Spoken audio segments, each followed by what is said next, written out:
Well, hello everyone. Welcome to another live stream with Rabbi podcast. And today I'm joined by Justin Holmes from the Deconstruction Zone, and I'm also joined by Rabbi Tovia Singer. And today we'll be discussing that the Hebrew Bible does not talk about Jesus Christ anywhere in it whatsoever.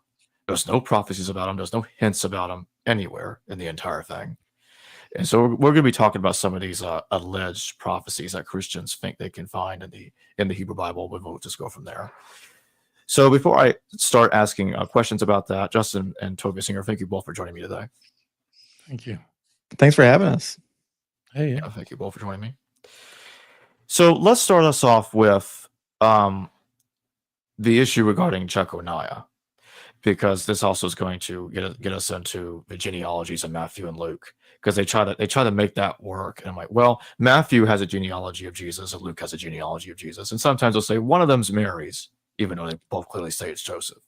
It's both Joseph's genealogy, two very contradictory genealogies. They can't both be true. And in Matthew's genealogy, Jesus has Jeconiah in there, and in Luke's genealogy, Jeconiah is not there. Is it Jeconiah cursed in Jeremiah chapter 22 that his descendants will never rule Israel? That's my reading of it. Oh, Go ahead, absolutely. Rabbi. Yeah, absolutely. Jeconiah was like the Jewish Caligula in every way.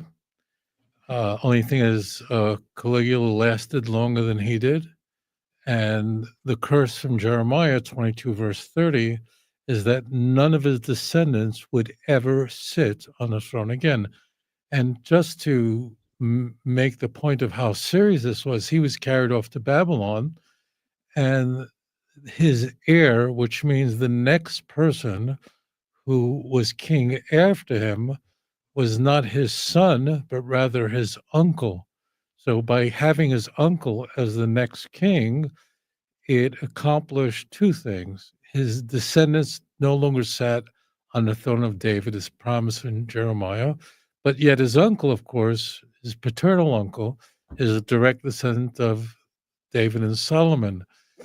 Whoever wrote the book of Matthew, believe it or not, was keenly aware of this. Luke avoids this because Luke's genealogy goes through Nathan, the different son of David. But it's very striking that Matthew's genealogy, although we are promised in Matthew chapter 1, verse 17, that there are 3 sets of 14 generations, totaling 42 generations from Abraham until Jesus. As it turns out, 5 of them are removed. And 1 extra one is removed. So if you count all the generations, somebody removed 1 extra one, but they actually removed the father of Jeconiah rather than Jeconiah. And that's a mistake when trying to corrupt the text. And that's why, so Jeconiah in Hebrew is Jehoiachin, and Jeconiah's father is Jehoiakim. They're virtually identical. So although after we're given the pile of names from Abraham all the way to Jesus, there are, and then in verse 17 we're told, aha, we have 3 sets of 14, because David's name in Gematria adds up to 14, Daled Vav Daled 464. So it was a novel approach. Someone removed what he thought was an accursed name. Luke doesn't have this problem because Luke goes through the wrong son, goes through Nathan rather than Solomon. So it really is quite strange. But verse 11 of Matthew 1 has Jeconiah there, strikingly. So it's sort of a blunder, and therefore it's a cursed genealogy. And therefore, if this is in fact the genealogy of Jesus, then it not only doesn't demonstrate that Jesus is the Messiah, which Matthew sets out in the opening passage, but demonstrates that he can't possibly be the Messiah because he comes from a Christian genealogy. I remember years ago debating a fellow in New York, a Christian minister, and he replied in a debate, that's why you need the virgin birth. And Josh McDowell in his famous book, Evidence That Demands a Verdict, says the same thing. His reply is, that's why Jesus had to be born of a virgin in order to escape, to dodge this awkward problem. So, and because he's born to a virgin, so he's not really a descendant of Jeconia. And I then asked him, so then why then did Matthew provide this genealogy if it's not Jesus' genealogy? And his reply was, I don't know. And that's how the debate ended. I mean, why give it then? If the virgin birth is rescuing you, then for us, we all know that the genealogies in both Luke 3 and Matthew 1 are the putative genealogies of Joseph rather than of Jesus. So they're not relevant in any case. And I'm familiar with the apologist response to these, and they're not good responses, but it's worthwhile to bring them up, or else they're going to be in your comment section after the video, which is that, well, everyone knows that Zerubbabel was a leader within Israel after the exilic period, but they actually fails the test because it says in Jeremiah 22:30, none of his offspring shall succeed in sitting on the throne of David and ruling again in Judah. And Zerubbabel was a governor, but he was never on a throne. He was never a king. He was never anointed as a king, as far as I'm aware, was he? No, and that really is that's brilliant. Exactly. So, right, Zerubbabel is a governor, exactly. And he's spoken of very highly in the book of Haggai.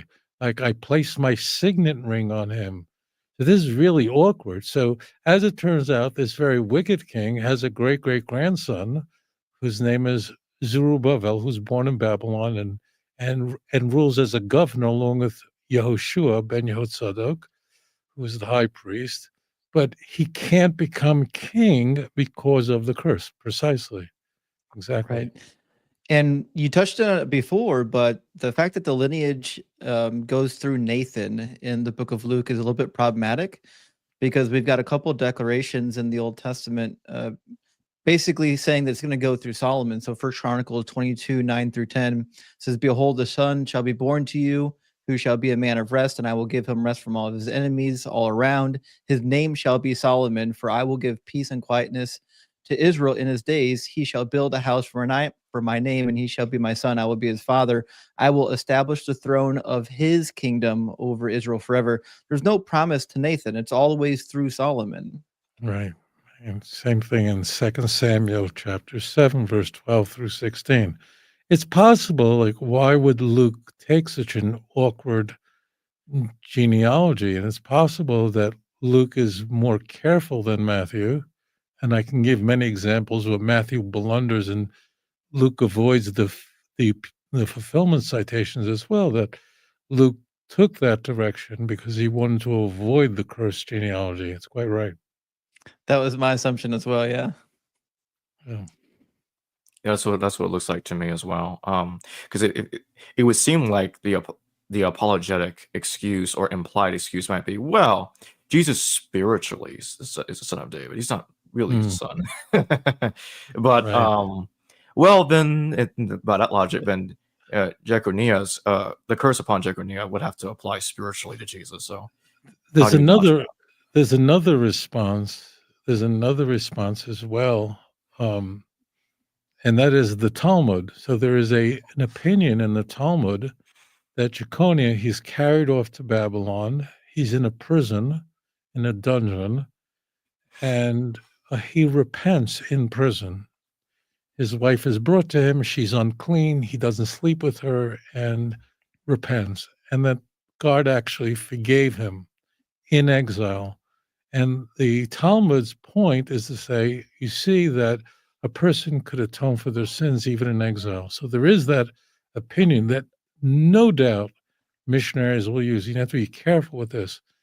If a missionary ever raises that issue, they would have hoped that they never opened their mouth because they created an even bigger problem. You know, it's always the cover up that gets people in trouble. I'm old enough to remember Watergate, and that was quite a time. And it was the cover up. So by using the Talmud, of course, they create the problem that the Talmud also says that Jesus isn't the Messiah. So the Talmud is authoritative, but it actually creates even an existential problem for the church by claiming that God ultimately forgives Jeconiah. Because if God forgave Jeconiah while he's in exile, as the story goes, he was lowered into prison. His wife was put there. She wasn't clean. Jeconiah repents in exile, and God forgave him. If that's in fact the case, that demonstrates that God will forgive someone without the shedding of blood, without a sacrifice. And then you don't need Jesus anymore. So that literally upends the entire base of the Pauline Christology.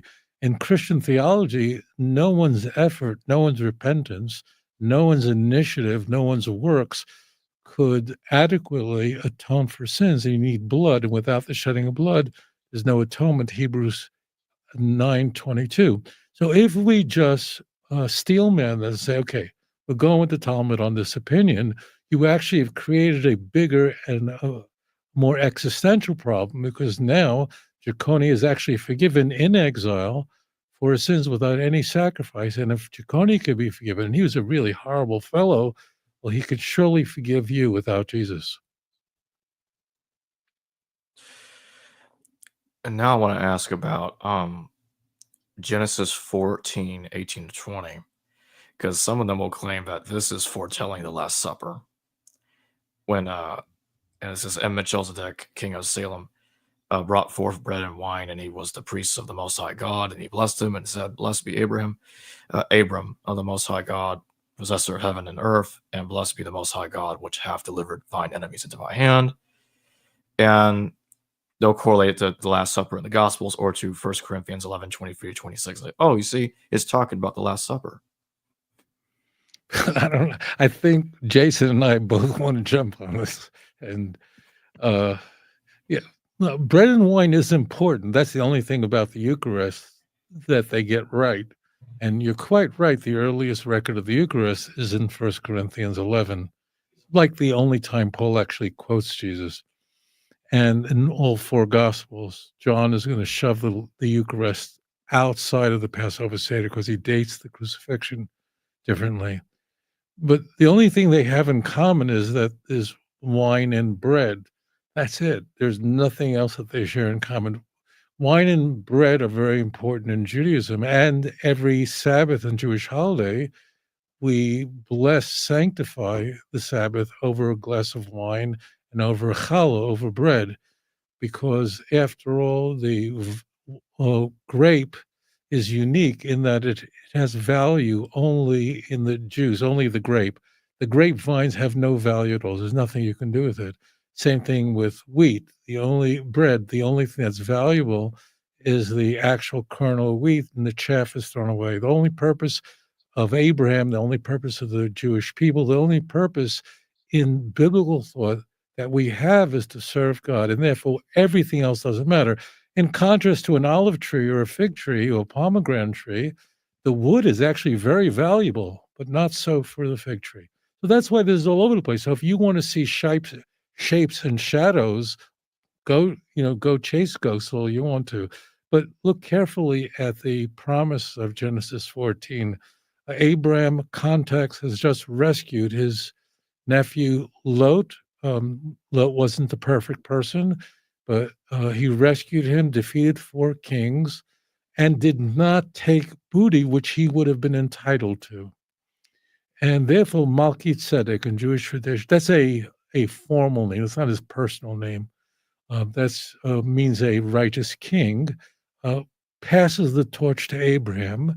And what is the blessing? Well, look, if you're going to read Genesis 14, now this, of course, those who have even perfunctory knowledge of the epistles of the New Testament, of course, the author of the epistles of the Hebrews makes a big deal out of this, that Jesus was a priest according to Melchizedek. That's, of course, the context. If you don't know, Hebrews 5, 6, 7, then none of this is going to make any sense to you at all. So that's what the author of Hebrews is saying here, that Jesus is not a priest, a Levitical priest. I am, incidentally. Rather, he's a priest according to Melchizedek.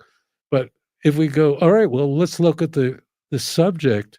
Let's look at what the context is. Well, the promise is that you will be victorious over your enemies, and your enemies will be your footstool. Same thing in Psalm 110. Now, if this is in fact a sign of the Messiah, let's just concede it all to make a point that there could be no greater proof that Jesus couldn't possibly be the Messiah, because Jesus, unlike he didn't not only didn't he survive a long life, but he was crushed like a gnat by his enemies and defeated no one. So this now I would never use this. That's it's all silly. What they're looking for is just bread and wine, and Hebrews makes the correlation. But if you look to the blessings as Genesis 14 ends, you've got more problems. This is always the cover up. Then you've got more problems because the blessing is that you will defeat your enemies. So this doesn't work at all. I think it's kind of a dishonest take in Genesis 14 too, because like the two most common things in the ancient Near East would have been bread and wine. That was your common drink and your common food. In fact, the word for food in Hebrew is the same word for bread. Lechem just means bread. So like the idea that there was bread and wine in the offering isn't actually significant. That'd be like saying in the modern age that there was something significant that somebody 200 years ago drank coffee. Yeah, cool. We drink coffee today. It's not a prophecy. It doesn't become a prophecy just because there are two words on a page that look similar to something that happened later. And also, it's kind of irrelevant because bread and wine were still widely available in Jesus' time period. It was still the mainstay of all meals. So the fact that the two most common foods in the ancient world were still common, 1,000 years later, doesn't make it a prophecy. This is as silly as saying like, in the end times there will be wars and earthquakes. Cool. There's always been wars and earthquakes. This is not special. Right. It's not unique. Right. And I love what Jason just said, and I just want to build on it. We can actually take it further. Look at Luke 22:19 and 20. So that's the Eucharist in the third gospel. Actually a corrupted text, but we'll set that aside. We'll steel man this, as I always say. It says that this is to forgive your sins. So the context of the Eucharist is by eating the body and drinking the blood. We'll just ignore, the Roman Catholic take on it or the Calvin take and everything in between. Doesn't make a difference. That this is given for your sins. That's the context of the Eucharist. Again, look at Luke 22:19 and 20. Well, go back again, and this is just to amplify what Jason said. Go back to Genesis 14, and you realize that this is a real eisegesis, which is a capital crime in biblical studies, where you rip a passage out of context. There's nothing here about the bread and the wine forgiving sin, and nothing remotely resembling that. Quite the contrary, Malki said again, who according to Jewish tradition is Shem, the son of Noah, is blessing Abraham that he'll conquer his enemies, not that Abraham's sins will be forgiven. So very good point. And to just to add on that too, what's one of the most grave sins, the thing that you're told not to do over and over again in the Hebrew Bible, and even shows up in Acts chapter 15, is don't consume the blood. Yet somehow the plan of salvation requires you consuming blood. It's asinine. Right. And moreover, I'll build on top of what Jason said. I don't know. I assume there are a lot of Americans watching us. I don't know who you voted for on election day, if you voted blue or red, but I would imagine that whatever your view on the criminal justice system, for example, if you think the most heinous crime should be punished by capital punishment or not, I don't know what you, the viewer, believe, but I'm sure you want to be certain that the people who are incarcerated are in fact guilty, and you want the innocent people to be exonerated. We all want that, no matter what your views are, whether you're conservative or whatever. Well, here we have, just to build on this, another problem, and that is the Bible says explicitly, repeatedly, God doesn't want human sacrifices, and the innocent cannot die for the sins of the wicked. See Ezekiel 18. So all of this is absolutely preposterous. So now I'm going to bring up Genesis 49:10 because some of them will compare this to oh, you see, all the nations will be obedient to him. That's the Great Commission right there. I'll just read this real quick. The scepter will not depart from Judah, nor the ruler's staff from between his feet, until he to whom it belongs shall come, and the obedience of the nations shall be his. Right. So, so I just want to finish off I want to build, I want to steelman this again. So the text says that the scepter, so first of all, our context is that Jacob is lying on his deathbed and he's blessing all of his children. And they're called blessings, but really he's identifying the unique destiny according to their character of each tribe. Judah, because of his unique character and leadership ability, is given the greatest and most elaborate of all the blessings found in the end of 48 and in 49. And the blessing that Jacob gives to Judah is that the staff or the scepter, which is something that a king would hold, will not depart Judah. And the key here, the Hebrew is ad ki yavo Shiloh. Now, so that's ambiguous. What does Shiloh mean? So according to a consensus view, not everyone, but it is a consensus, that's really a reference to the Messiah. Okay, and that is a fair interpretation. It actually works. So, and this goes back to what Jason said earlier, that there's a Davidic covenant that will emerge later on, 2 Samuel 7. And that is that once the kingdom will be in the house of David, so then it would always be there. Now, I want to just make this argument as the most sophisticated missionary would. So what they would say to the Jew is, where is your king? That means if there's always supposed to be a king from Judah, as per Genesis 49, verse 10, well, we have a king, and those 4 letters on the cross, Jesus of Nazareth, King Rex, King of the Jews. So we Christians have a king, but you poor Jews, you don't have a king at all. Are you ready to accept Christ as your Lord and Savior?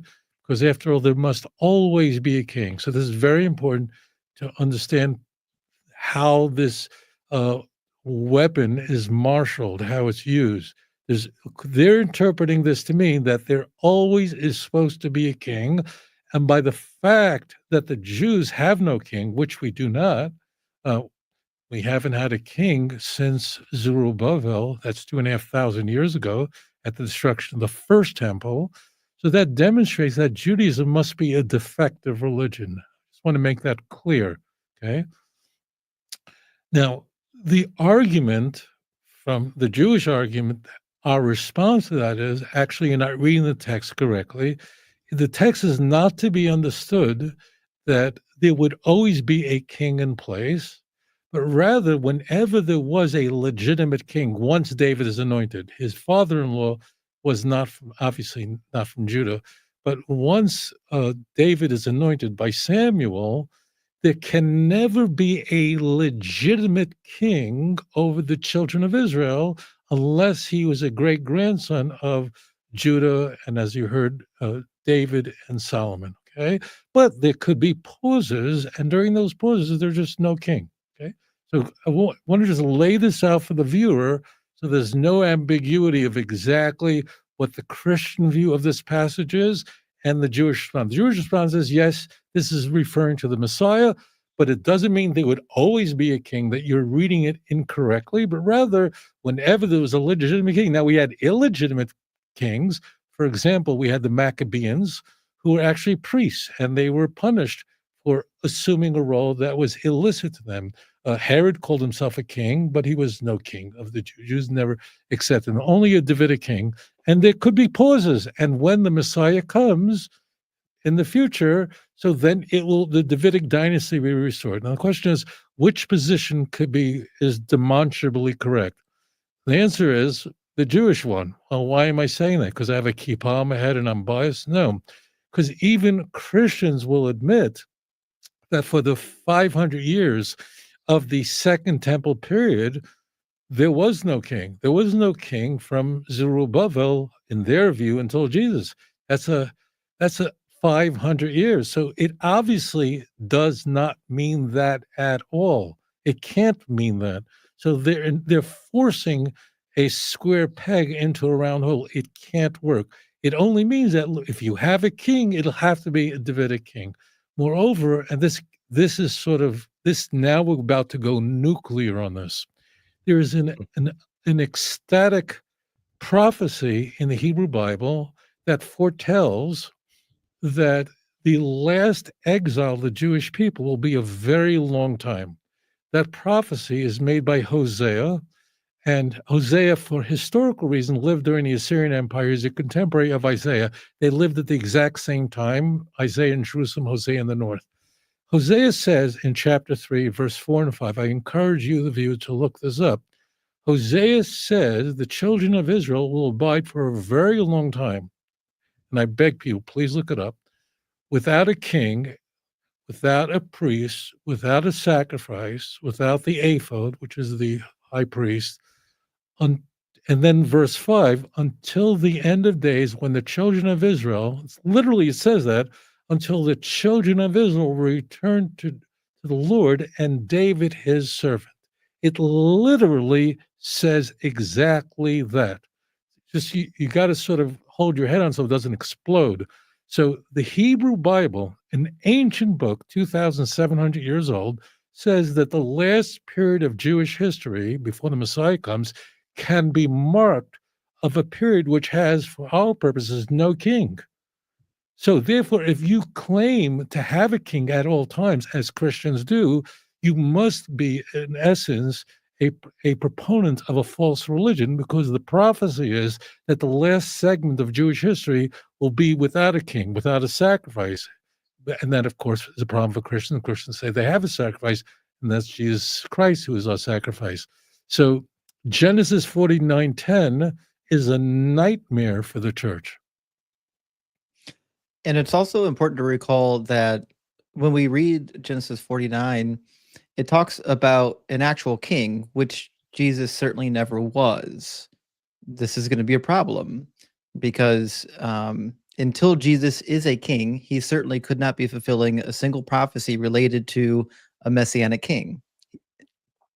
That's all there is to it. Right. Like everything that Jesus purportedly fulfilled is something that we could not test. Like he came from Nazareth. Like, do we have a driver's license? He's born of a virgin. How would we know it? It's unfalsifiable. The red flag of a false religion. All the things we would know today is if he were king, we certainly would be aware of that today. Yeah. Right. There is a non-messianic interpretation of this that was put forward by Nahum Sarna, which is actually really interesting. His thought was that this is referring to the split of the kingdom at Shiloh when it was announced. I don't particularly have an opinion on the correct interpretation of this passage, but what I do know is it's certainly not about Jesus. Yeah. All right, so now I'm going to bring up Exodus 12:13 because some of them will say that, oh, look, it's the blood of the lamb, right there. That's Jesus again. The blood will be a sign for you on the houses where you are, and when I see the blood, I will pass over you. No destructive plague will touch you when I strike Egypt. Now, obviously, that's clearly about the Exodus, but somehow they're thinking it's doing that, but it's also at the same time talking about Jesus in some kind of way. You see, that's the Lamb of God that sacrificed himself for everybody's sins. It's right there, they'll say. Have you heard of the God of the Gaps argument? They're doing a Jesus of the Gaps argument here. They're finding cracks to slip Jesus into because they don't actually have a prophecy that points to Jesus.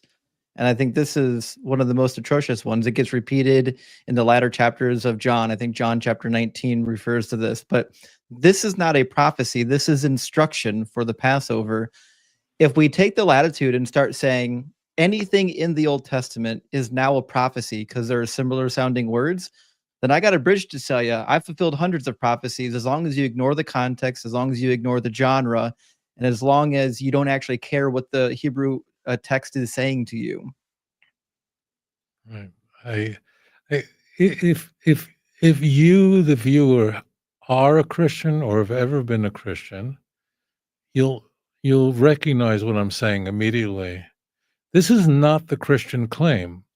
The claim of the church is that there are hundreds of explicit prophecies in what they call the Old Testament that clearly demonstrate that Jesus is the Messiah. I think it's very important to bear in mind what the claim is, or else we start running down rabbit holes and we find ourselves confused.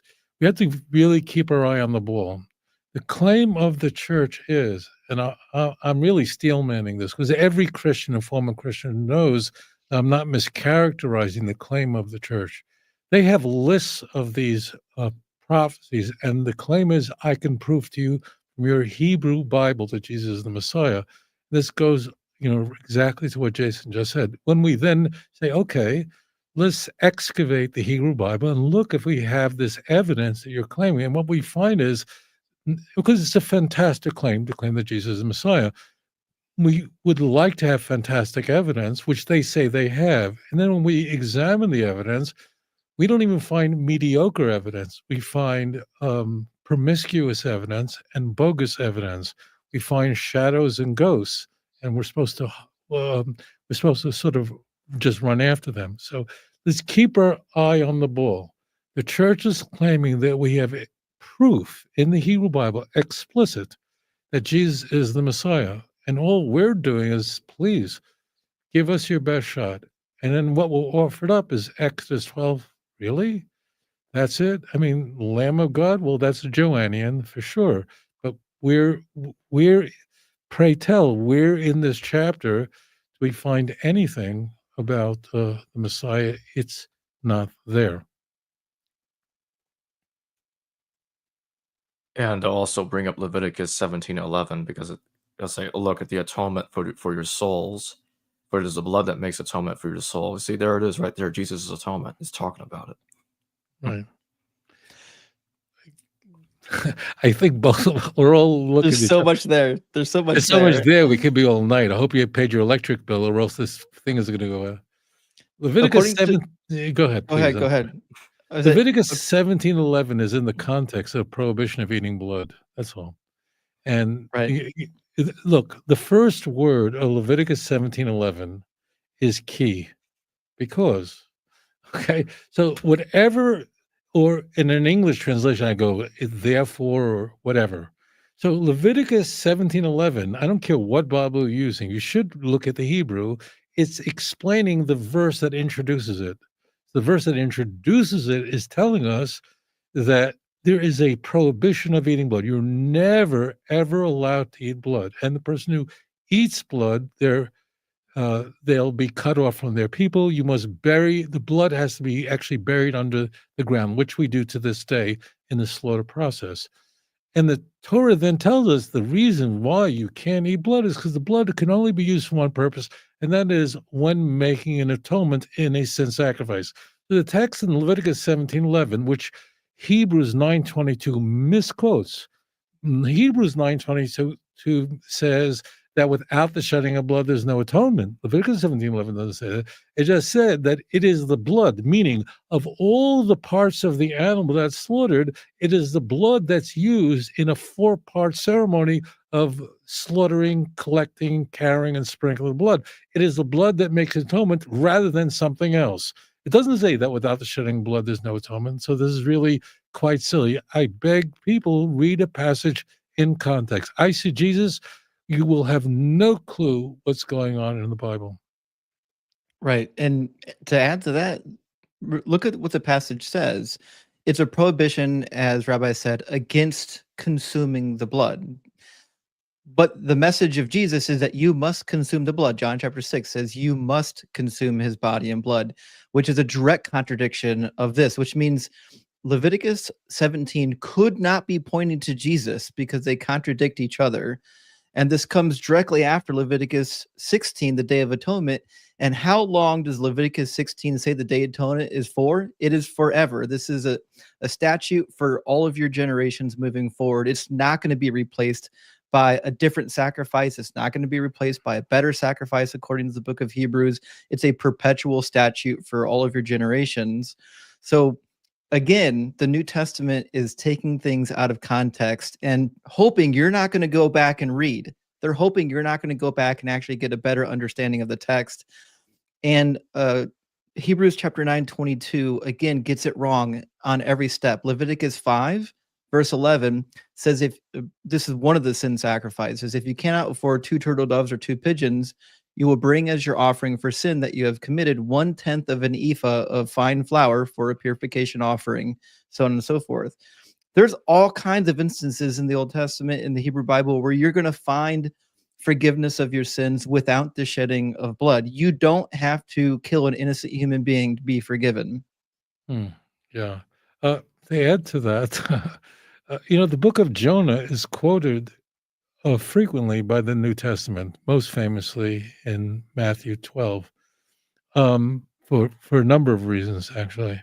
The book of Jonah is a very striking work, and clearly every Jew hears it read aloud in the synagogue on Yom Kippur. What's the core message of the book of Jonah? That a people, the people of the city of Nineveh, of wicked people, were forgiven by God because they repented, and God forgave them, Jonah chapter 3, verse 10. Isn't it striking that the book of Jonah is quoted, as I said, frequently in the Christian Bible?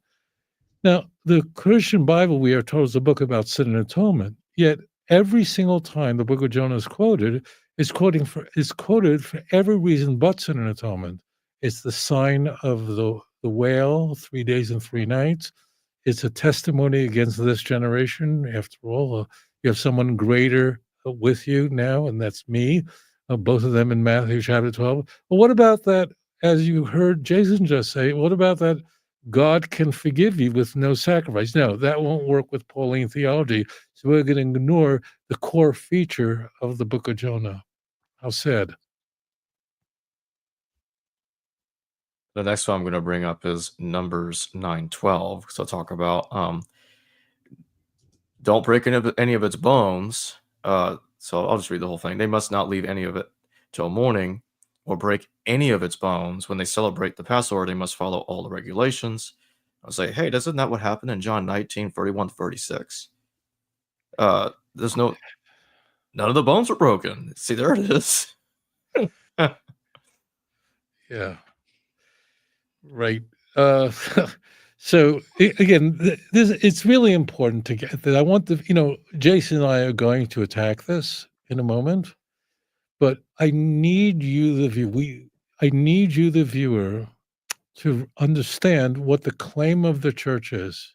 I mean, this is the ad. Have you ever open a newspaper and you see an advertisement, then you go to the car dealership and they don't even have it in stock and they're trying to bait and switch it? Okay, that would really offend you. That would really waste a lot of your precious time. We don't want false advertising. So please, this is going to come up a lot. The claim is that there are clear prophecies in the Hebrew Bible, 365 of them, that all point to Jesus, that are clear evidence that Jesus is the Messiah. And this, of course, this is not even mediocre evidence. This is nothing, as Jason said. It bears no resemblance. All right, the story in John 19 is unique, is Joannian. John alone of the 4 Gospels claims that Jesus is the Lamb of God. John 1:29-36, behold the Lamb of God. The first 3 Gospels, the Synoptic Gospels, know nothing about this. And for that reason, the crucifixion in the Synoptic Gospels takes place a day later than John, and John's Eucharist is in chapter 6 rather than where it should be in chapter 13. Now, the story, this pericope that we have, as you mentioned in John 19, has Jesus after he's dead on the cross. Roman soldiers want to take him down, are considering breaking his legs, which is a way that a crucified victim could be assured a very quick death because you couldn't stand up, hold yourself up, you would die of asphyxiation. But before doing that, they tested his body to see if he was alive. They pierced his side. And the key passage there is, the text says there This is to fulfill what it says, this passage, that not a bone of him shall be broken, this or Exodus 12. And the other thing is that, and they will look upon him, verse 37, whom they have pierced, and mourn over him as one mourns over firstborn son. If you go back to John 19:37, you'll realize that whoever wrote the fourth gospel actually molested the Hebrew Bible in this pericope. Because if you go back to Zechariah 12:10, it doesn't say they'll look upon him whom they have pierced, rather they'll look to me because of the one they have pierced. So this becomes, see, when you excavate these passages that missionaries offer up, it's not only that the evidence is inadequate or doesn't rise to the level that's been presented, but you find this completely scandalous. You want to call the Better Business Bureau, like, what's going on here? You advertise this, and this is what you're delivering, a text that's been completely altered by the Christian author? Yeah. And the same text that you just brought up, Rabbi, in John 19, contains a second devious lie about Zechariah chapter 12, which is Zechariah chapter 12 is not about Jesus' time period. This is when all the nations of the earth come against Jerusalem. And it says in Zechariah 12, the Lord will save the tents of Judah first, that the glory of the house of David and the glory of the inhabitants of Jerusalem may not be exalted over that of Judah. On the day, the Lord will shield the inhabitants of Jerusalem, so that the feeblest among them on that day will be like David, and so on and so forth. So this is not for Jesus' time period whatsoever. The events that's transpiring about, looking upon me who they've pierced, this is happening at a time way after Jesus has already been turned into a sky carcass. This has nothing to do with Jesus. John is selling you a lie. Zechariah 12 is the easiest chapter in the book of Zechariah, which is not an easy book. But that chapter stands alone as saying that the Jews return back to the land of Israel before the Messiah comes, and then a broken people are able to defeat, as Jason said, that's quoting verse 7 and 8, will defeat all their enemies, and I will destroy all those who come against Jerusalem. That's the context. Well, if we, what's crazy is that if you open up like the MacArthur Bible commentaries, you wouldn't even believe what I'm about to tell you. This is so crazy that I'm sure some of the people watching us will look it up because they won't believe me. Do you know that that mainstream, this is not wacko stuff. This is not snake handler stuff. This is MacArthur. He's a conservative evangelical. Virtually all the evangelical commentators say that what's going to happen in the end of the days is the Jews are going to look to Jesus, who they pierced, and means the Jews at the end of the days will realize that they mistakenly killed Jesus. This is mainstream stuff. This is not like I'm looking for the Westboro Baptist Church, and I'm, almost all the commentaries say the same thing. And did you hear what Jason just said? As it turns out, this is not referring to a time like now, but the time of Jesus. There was Jerusalem wasn't saved. The Jews didn't defeat their enemy. Is completely ripped out of context. Exactly. Yeah. The opposite happened. We know what happened. It wasn't Jerusalem being saved. They got devastated in 68 to 70, and again under Hadrian during the Bar Kokhba revolt, which means, listen, it's great that you think Jesus is going to come and do this later, but anybody is on equal footing. I'm on equal footing with Jesus if the only qualification is saying I'll do it later. You have to do something more to fulfill a prophecy than say they'll do it later. It has to be done already. So now I'm going to bring up Deuteronomy 18:18. I will raise up for them a prophet like you from among their brothers, and I will put my words in his mouth, and he shall speak to them all that I command him. Right. And they think that's talking about Jesus, of course. Right. And Muslims believe it's talking about Muhammad. It's clearly about Joseph Smith. Of course it is. Let's move to Utah. There you go. Exactly. It's talking about the Church of Jesus Christ of Latter-day Saints. Exactly. So what we have here, this is the end of Moses' life. Deuteronomy, the book of Deuteronomy covers a period of roughly less than 2 months. It's the last part of his life, and he's going to die, and he cannot cross the Jordan. And he has a disciple, Joshua, who's going to take up the leadership and lead the people of Israel, of course, across the Jordan. We're very specifically told in Numbers 27, last 10 passages, that Moses laid hands upon Joshua and he was anointed to lead the people. We are told in Deuteronomy 34, the last chapter of Deuteronomy, that Joshua was the person who was going to lead the people from Moses. We're told in the beginning of Joshua repeatedly that the people followed and feared Joshua as they did Moses. So the context is, you just have to know what's going on. What's going on is Moses about to die. So therefore, who takes over Moses is Joshua. And the only prophet that has ever said anywhere, for example, look at Joshua 4, verse 14. And the people followed Joshua as they did Moses. We find that it's repeated without pause. So that's who Deuteronomy 18 is speaking about. It's not who we're told in the book of Acts. That's all quite silly. Yeah. I think the Hebrew Bible tells you who the successor is on multiple occasions. Deuteronomy 31:23, the Lord commissioned Joshua, son of Nun, and said, "Be strong and bold, for you shall bring the Israelites into the land that I promised."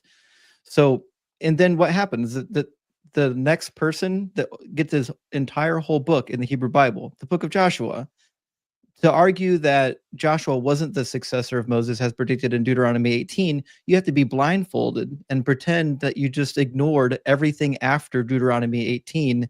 And then one day you arrive at Jesus and you said, oh, well, this must be about Jesus, but could be literally about anybody who came after Jesus if your only qualification is coming after. And speaking of coming after, we got 2 Samuel 7:12. When your days are over and you rest with your ancestors, I will raise up your offspring to succeed you, your own flesh and blood, and I will establish his kingdom. That's another verse they think is talking about the kingdom, Jesus' kingdom under God is coming. There it is. It's talking about it right there. Yeah. This is one of my favorites. Go ahead. No, you go ahead, please. So everyone knows that all you need to do is read 2 more verses later. You just have to keep reading. It says, he will build a house for my name. I will establish the throne of his kingdom forever. I will be a father to him, and he shall be a son to me. When he commits iniquity, I will punish him with a rod, such as mortals use.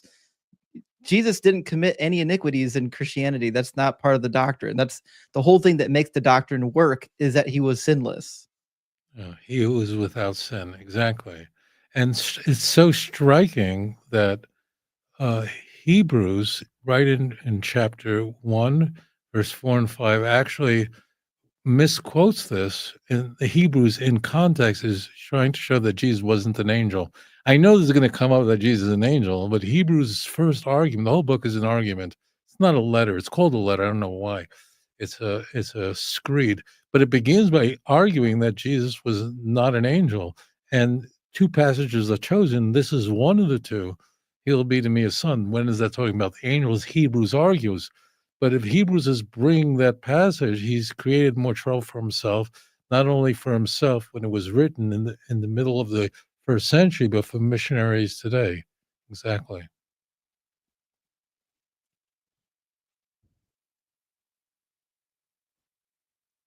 So now I'm going to shift to Job 9:32-33. He is not a mere mortal like me, but I might answer him, and we might confront each other in court if only there were someone to mediate between us, someone to bring us together. So they think Jesus is the mediator. This is talking about Jesus, who will be the mediator between God and man, kind of like we see in the Gospel of John. Well, what's the point? That's what I wonder. Here we have in view conversations between Job and his companions, and they're each trying to figure out Job's pitiful predicament. So they're all going to try to come up with explanations for suffering. That's all that's happening here. His buddies, his companions, don't do well on this. So this doesn't prove anything. This is not like prophecy. These are people coming up with all sorts of bad ideas. The bad ideas don't end here and don't begin here. His wife, Job's wife, a complete moron, tells Job to, why don't you just curse God and die like a man? I'm kidding. So you can't bring these passages of people who are trying to figure out. That's the whole book of Job. The whole book of Job is about why is this suffering, and what people think why they're suffering. And this is not like the Ten Commandments. So you can't bring these passages as a proof of anything, because this is part of the Ketuvim.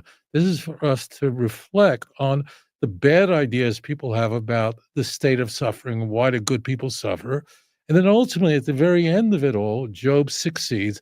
I mean, how mind-blowing is it that people would ever quote the book of Job, a man who is righteous, which in Christian theology is impossible, Romans 3, who endures enormous suffering and vicissitudes, loses everything, family and wealth. He never curses God, and ultimately everything is restored to him. No matter whether you see this as a metaphor or a historical work, the book is there to tell you that there's ultimately a reason for suffering, and don't listen to the people around you, and ultimately don't curse God at the end. If Job in fact succeeded, which he does in the book of Job, which means he cursed the womb in which he was conceived, he wished he was never born, but he ultimately comes out victorious in the end, which in Christian theology is impossible. Why not see that? Like, why like the thorn in your own eye? I mean, like, just see the thorn in your own eye, then, rather than the big picture of Job is, if Job is true, then Christianity is false. That means a person can succeed by his own initiative despite vicissitudes. Right. And Jacob, the translation that you quoted from makes it almost sound as though like Job is suggesting there needs to be a mediator. Like he's lamenting the fact that he can't really stand on his own in God's courtroom, and that there needs to be a mediator. But if you read the rest of the book of Job, it's clear that he does actually dialogue with God himself. He doesn't need a mediator. Nobody came and stood between Job and the Lord when they dialogued. So this is like a poetic section of the book of Job where he's just crying out in his anguish, trying to figure out what is happening. Why am I in this place of torment? But if you look at the actual arc of the book of Job, it's clear that this statement doesn't hold up in the book of Job or any of the rest of the Hebrew Bible.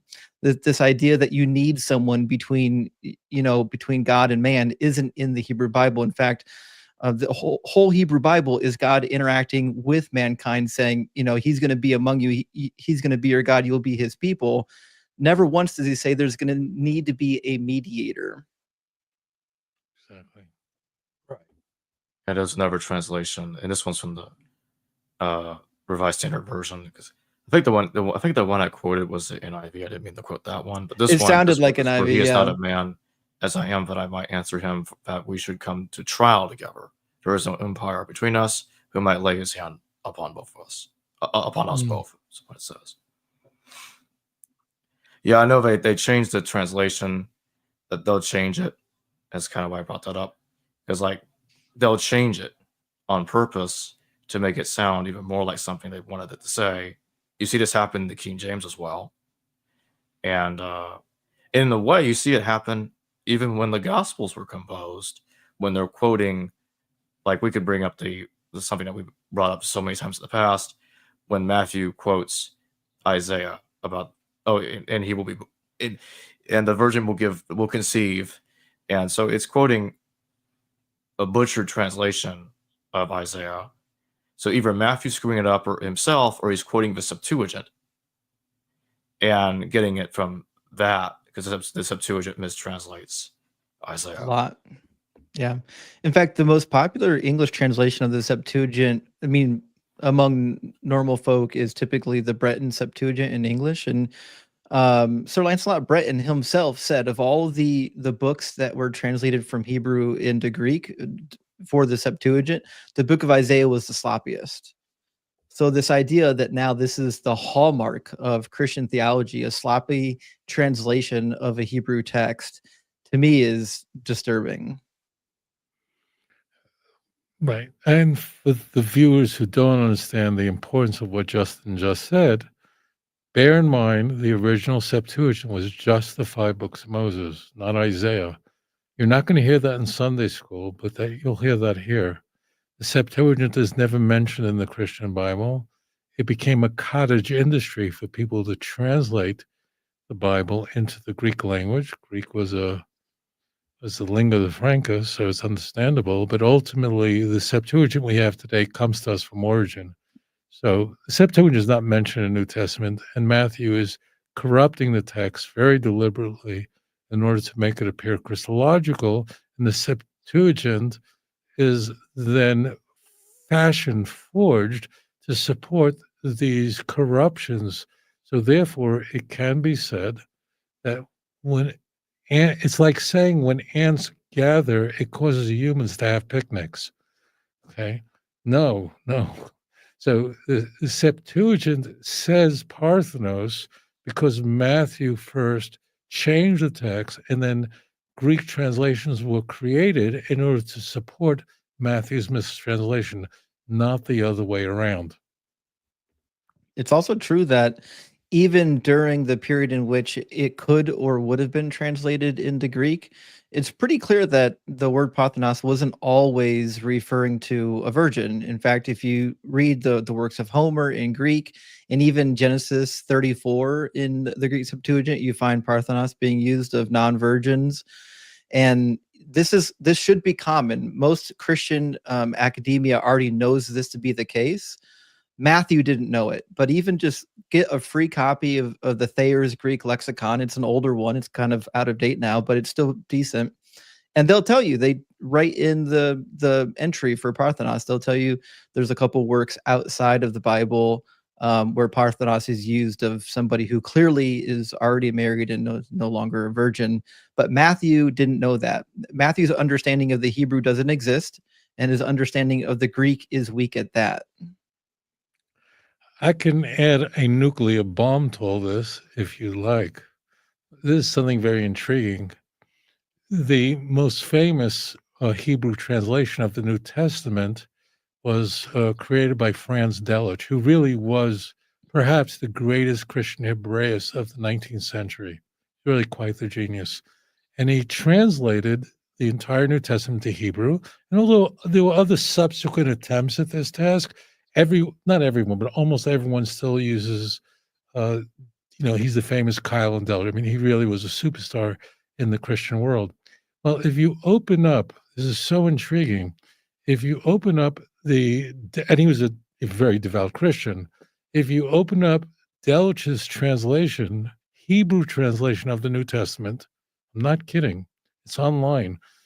On Luke 1:27, where it says that the birth, with Jesus' birth is being foretold to a woman who was the wife of Joseph, who was a virgin. If you look up his translation, so this is Franz Delitzsch, who was a fundamentalist Christian. I don't mean that in a bad way. He was just a fundamentalist Christian, and he was an exquisite Hebraist. I mean, his translation is exceptional. It says El Besula Moirashel Ish. It means Franz Delitzsch, when he translated Luke 1:27 into Hebrew, he didn't use the word Alma, he used the word Besula. He does. Look it up for yourself. Isn't that insane? It's great. I'm glad you mentioned that. Actually, I'll have to add that into my repertoire. I knew that would go into your arsenal. I have one of his editions right here, actually. Yeah, open it up. It's mind-blowing. I had this thought walking on the streets of Jerusalem. I was walking home from the old city, and I thought to myself, so Delitzsch was a genius. Was absolutely Hebraist, the number one. His commentary on the Hebrew Bible, the Kyle and Delitzsch, every scholar who wants to know that's it. That is the work. And it's still published, still in print, which tells you a lot. This is 19th century. So he does. So I knew for sure that in Matthew 1:23, he's going to translate the word Alma as he's going to translate the word virgin as Alma. Of course, he would back translate it that way because he has to stay consistent with Matthew. But my question was, walking the Jaffa Road, I thought to myself, I wonder how he translates Luke 127. So I get home, open it up, and there it is. Delish admits that the proper word to use for virgin is basula, right there.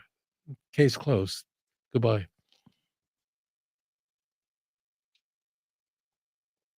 I wanted to bring up the Septuagint because I wanted you to bring up the same point you brought up to me before in prior episodes, that the Septuagint, the rest of it comes in later, because the original Septuagint was supposed to have been translated by over 70 scribes, and the story goes it was identical. It was all identical, and it was apparently a miracle. And then later, because those are only the Torah, the first 5 books of the Tanakh, and then later you get the rest of it. But it's only clearly, as you pointed out, it's only clearly attested after the New Testament, Right. where we get the fuller text. Look, people, and I say this, and I think Jason, who was a pastor, would agree. Many of these pastors really don't know any better, and when they teach this stuff, they do it because this is what they learned when they went to seminary. It's not like this Machiavellian plot that all pastors, they don't know any better, so they just go, oh, Septuagint, because this is what they're taught. They're just told this without even blinking. But as it turns out, if you look at the preface to the King James was produced in 1611 by 47 men in very good standing in the Church of England, really scholars. Even though they were copying previous translations, like 90% of it, but they write there that the reason we went to the Hebrew rather than a Septuagint is which Septuagint we choose. They complained there was so many. Jerome makes the same point. There was so many Greek translations produced all over the place that the only way was to go back to Hebrew. You have to take the Septuagint out of the lexicon because you're also violating the contract you're making with people. The claim of the church is, I can prove to you that Jesus is the Messiah from the Hebrew Bible, not from some Christian translation. And the Greek translation is only the originals of the 5 books of Moses. The whole thing is, this whole claim is completely bogus. So now I'm going to bring up First Chronicles 17:13-15, because they also like to bring up. Oh, look, it says it right there. It says it right there. I will be his father, and he will be and he shall be my son. There it is. Right. It's talking about Jesus. Right. As long as you don't So read the surrounding passage, it's That's how clearly it always about goes. a person who's actually named in the passage, right? Right. And the book of Hebrews wants you to read these passages out of context so you don't know who it's actually about. And this is kind of the hallmark of how the New Testament uses the Hebrew Bible is, as long as you don't look at the context, as long as you don't look at the genre, we can make it say anything you need it to. Exactly. Incidentally, for all the Protestants out there, and everyone will know I'm telling the truth, the Catholic Church has a much better case of proving its unique teachings, its dogmas from the Christian Bible than proving Jesus from the Hebrew Bible, meaning Mariology, the veneration of Mary. I don't know, is not explicitly in the New Testament, but Mary is certainly in the book of Luke, and the Annunciation is held in very high esteem.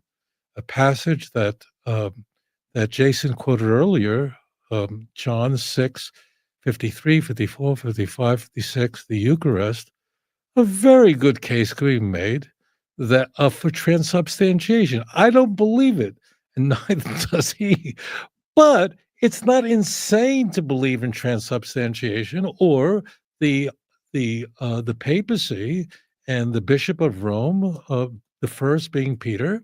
It doesn't say that in Matthew 16, but at least you have a verse that implies it. So you Protestants who reject the Roman Catholic Church as nonsense, they have a fair case. I don't buy any of it, and I don't have a high view of Roman Catholic. I'm not a fan of the Roman Catholic Church, but they do their proofs for what they believe is far superior to what the Protestants use to prove Jesus from the Hebrew Bible. And now I'm going to bring up Psalm 69:8. a stranger to own brethren. You'll say, oh, that looks like John 1:11, that he'll be denied by his own household. So he's like a stranger, don't you see? Right. Which is wild because Psalm 69 is a psalm of deliverance. The psalmist, the person writing, is getting delivered. There is persecution in Psalm 69, but then there's deliverance. Like a lot of David's psalms, he's crying out in anguish, but in the end recognizes that God will deliver him as promised. But none of that seems to have happened with Jesus. Like he didn't get delivered. He got crucified and was buried, and as far as I'm concerned, is still in the ground. He's fertilizer now. But the fact remains, Psalm 69 just is not a prophecy. There's no prediction for the future here. What you just heard is critical. King David had an unenviable life. I don't know if you've ever been betrayed. It's a horrible feeling. But imagine if everyone is betraying you. Your father-in-law wants to kill you. Your own son wants to kill you. Your best friend betrayed you. Means that's King David's life. And the reason he's actually quoted more frequently in the Hebrew Bible than anybody else, Moses included. So King David is all over the place. And the reason he's held in such high esteem is he endured vicissitude. He cries out to God throughout these passages in these chapters, asking for God to deliver him from his numerous enemies that persecute him.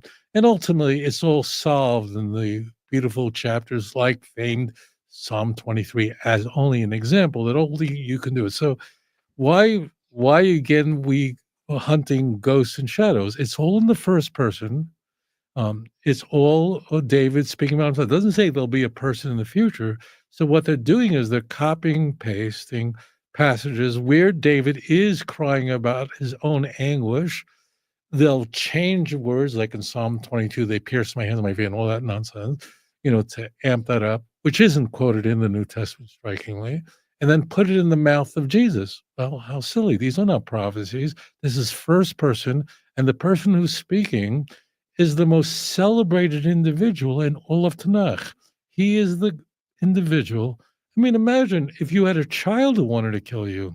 Imagine your best friend wanted to destroy you. Imagine your father-in-law wanted to kill you. Your wife is mocking you. Imagine all that. That's what it's very easy to say, you know what, God, I'm done with you. I'm finished with you. I'm not interested. My life is too brutal. What makes King David in Judaism, he's called a tzaddik, like Joseph. Despite that, he didn't give up on his faith. That's the whole point. So by copying and pasting this into the mouth of Jesus, you've shattered the original beautiful message. Right. And there's another out of context quote that shows up in the Gospels from Psalm 69 where it says, "They gave me poison for food, and for my thirst, they gave me vinegar to drink." So like the New Testament is not actually concerned with hermeneutics. That's not the concern. Like they've already shot the arrow and they're going to draw the target around it. And that's why Psalm 69 turns up in the New Testament.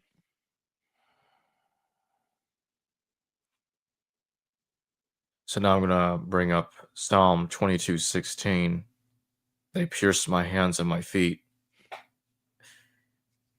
because they think that's talking about the crucifixion. Right, of course. Yeah. I mean, this relies on which I alluded to earlier, this relies on a deliberate mistranslation. The text is, Ki savavuni klovim, adas miriam hikifuni, for dogs have surrounded me, a company of evildoers have encompassed me, like a lion, they're at my hands and my feet. That's what the text says. Well, King David is speaking there in the first person, extemporaneously, in the same way he is using different metaphors of wild animals. That's his enemies, right? So imagine you have this on Microsoft Word. You grab your mouse or trackball, you select the word is like a lion, Kari, you tap the delete key, and it disappears. And instead you put in the word they pierced. And suddenly you have a brand new message. How do you play with the Bible? How do you alter the text? And if you're willing to put the word pierced in instead of like a lion, You know that there are some Christian Bibles that have the audacity, like some NIVs in the sidebar will say literally in Hebrew, it says like a lion. Well, if it's literally in Hebrew, why don't you just put it in there? Like why are we why are you doing that? Why are you playing games with this? How do you alter it? And this, the word lion, incidentally, used in this chapter comes up repeatedly. It comes up just a few verses earlier where lions are all about me, and it'll come up again just a few verses later. That means David is using wild, ravenous animals as a metaphor for all of his enemies. It's so clear. This doesn't even begin in Psalm 22. So how do you tamper with it? And if you do that, like, why in the world would you want to convert to Christianity and get baptized? Now, leave me alone with Septuagints, because as you can imagine, Septuagint, this incidentally is not quoted in the Christian Bible, interestingly. So this psalm is used in the Christian Bible. It's not like they didn't know about Psalm 22. In fact, Psalm 22 is often called the crucifixion psalm, right? But as it turns out, you have to believe that all the writers in the New Testament saw Psalm 22 and just didn't think they pierced my hands, my feet is good enough to actually quote. This is a later invention. I mean, they didn't think this one up like Daniel 9. They didn't think this up.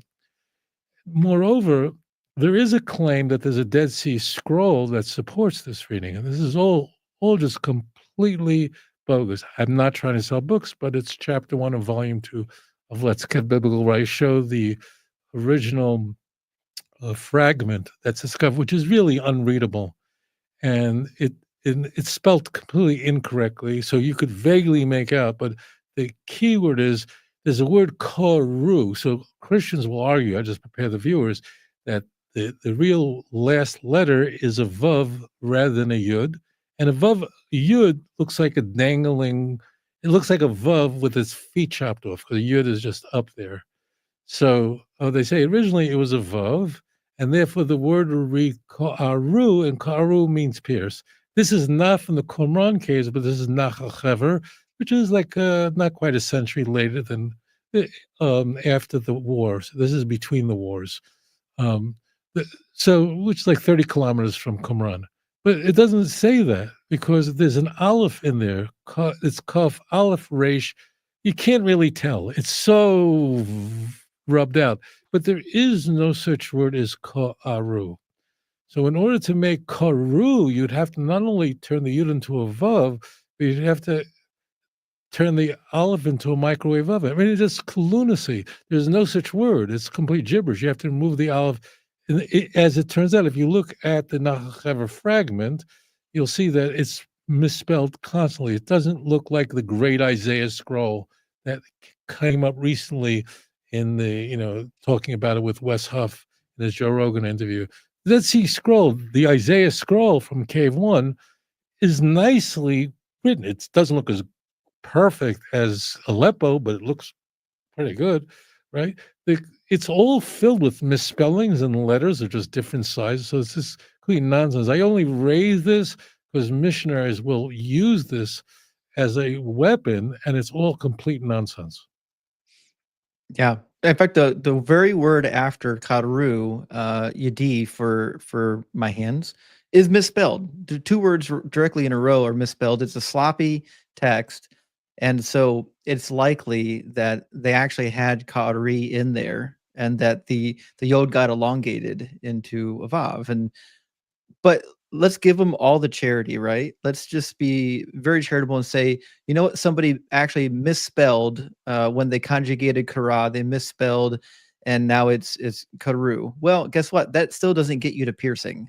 That gets you to digging or hewing. And what happens when a pack of dogs is attacking you? If we assume we're going with the dogs metaphor here, and you're holding off a pack of dogs, guess what? They're digging at your hands and your feet.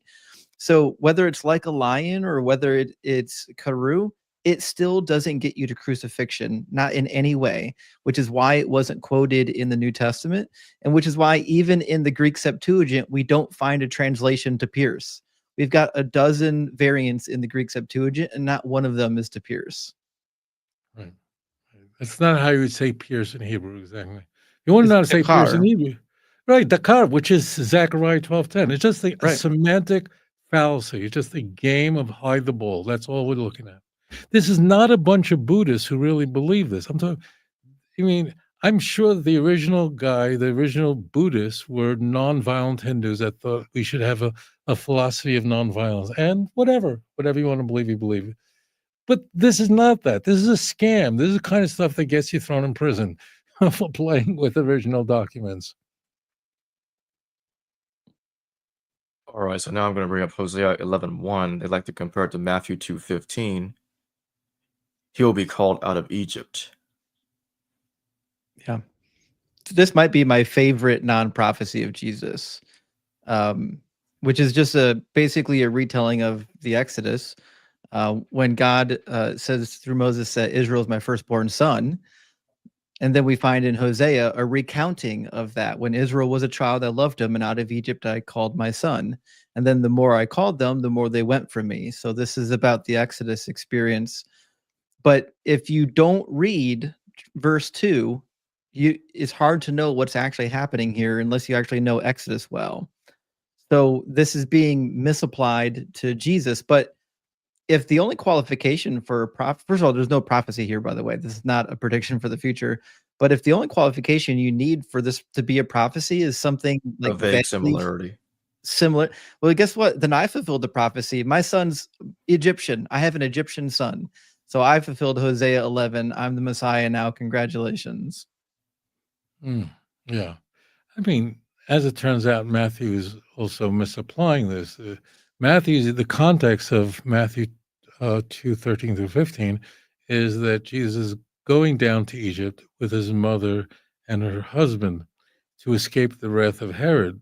I mean, it's talking about the context of Matthew 2 is going to Egypt to escape Herod. This is talking about an exodus from Egypt. And as Jason said, the author is very careful to carve out only the last part of Hosea 11:1, because if he quoted the whole verse, it would be obvious talking about Israel, not about the Messiah. Mm-hmm. So now I'm going to bring up Jonah 1:17, and of course Matthew 12:40 and 16:4. So Matthew is comparing Jonah 3 days and 3 nights to Jesus. And so others that look at Jonah is like, okay, well, because Matthew is really being pointed about it, Jonah must be somehow a story about Jesus. So when Jonah was inside the whale, it was really about Jesus' crucifixion, don't you see?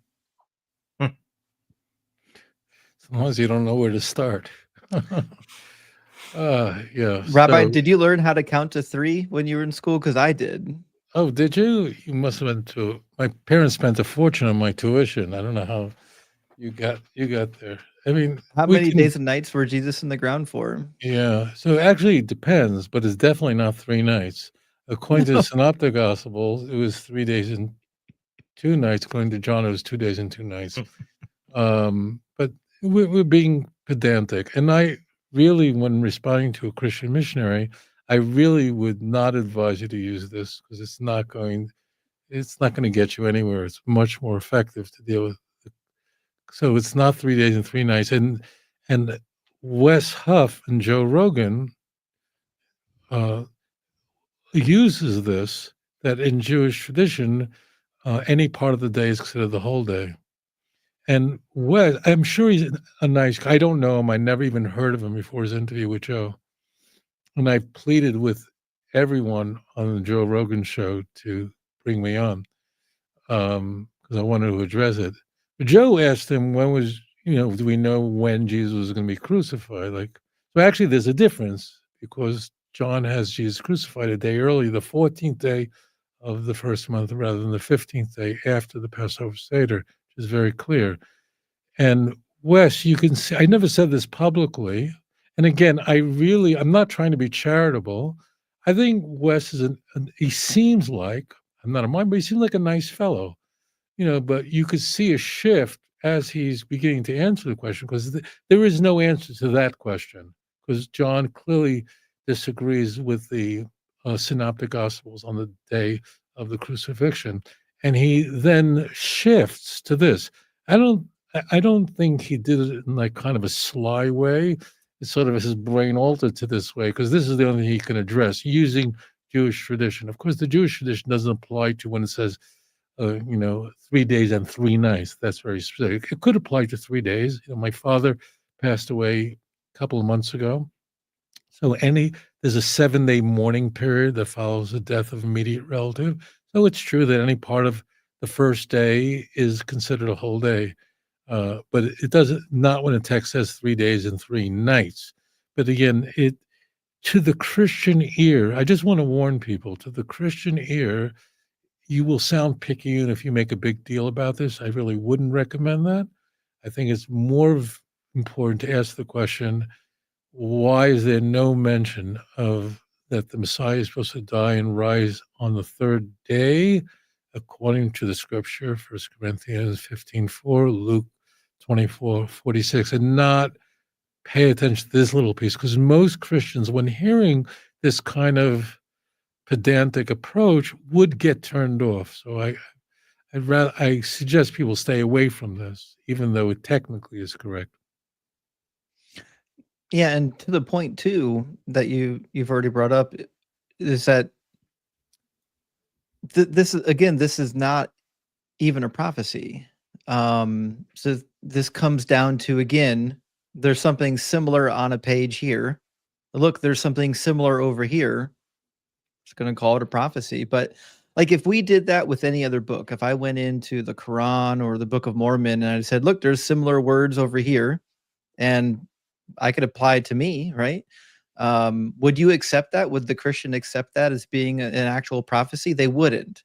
So they're special pleading for Jesus. They're allowing Jesus to get away with bad hermeneutics, whereas with anybody else, they wouldn't accept it. Exactly.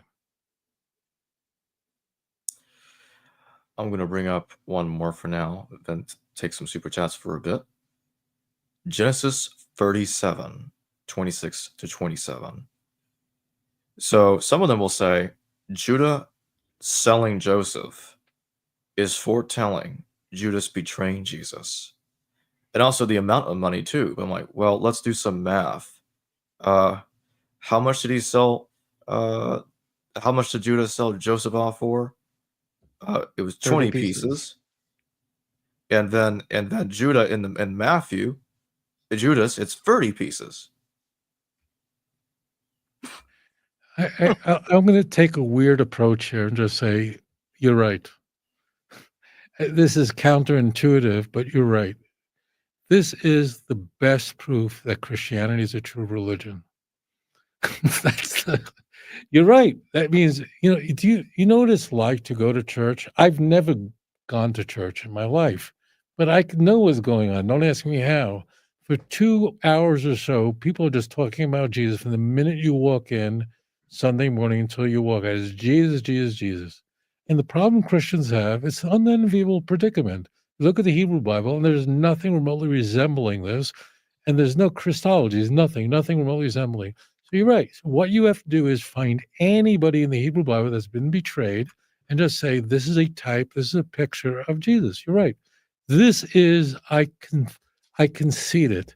This is, so imagine the claim. The claim is I can prove to you Jesus is the Messiah, and then I come up with this kind of promiscuous evidence.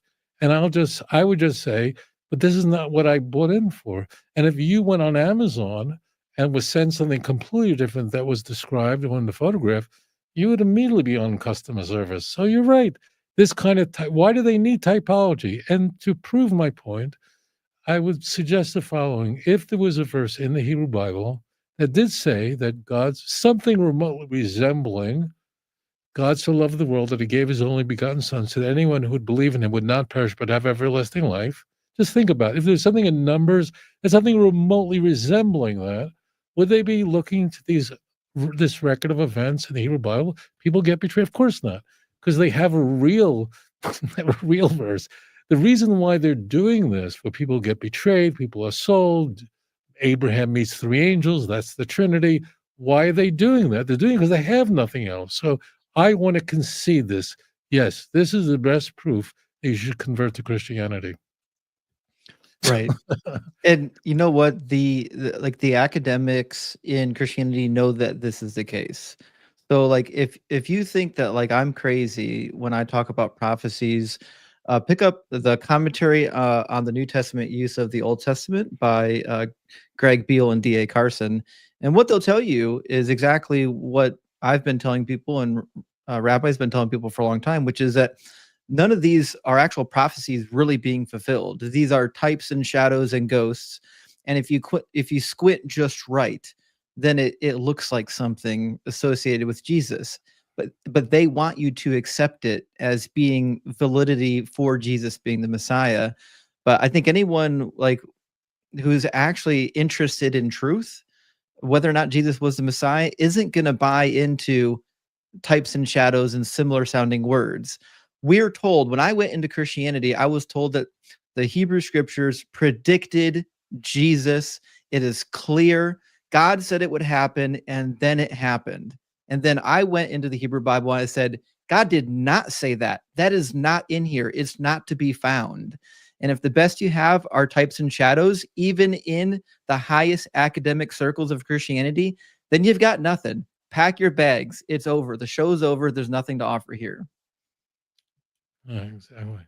And as I said, again, the Catholic Church, I'm not a fan of it, but their polemics are much stronger for proving transubstantiation. I don't think they can prove it, but they at least have a case. I mean, it really can be, Mariology and Immaculate Conception.